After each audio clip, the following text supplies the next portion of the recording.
హరిపాదం అడుగున గంగా కలిపాపం తను కడగంగా హరిపాదం అడుగున గంగా కలిపాపం తను కడగంగా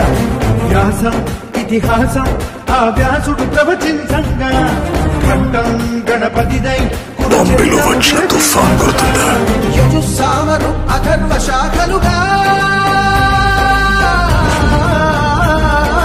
ఓంకారేశ్వరి శ్రీహరినగరి ఇదిగోరా బదరి వైకుంఠేశ్వరి శివికి నగరి అదిగో మహిమగిరి ఈ కొండపై పాకండగా ఆ విష్ణు పాదమే వెలసి వేదాలనే విభజించిన శ్రీ వ్యాసపీఠమై విలిసింది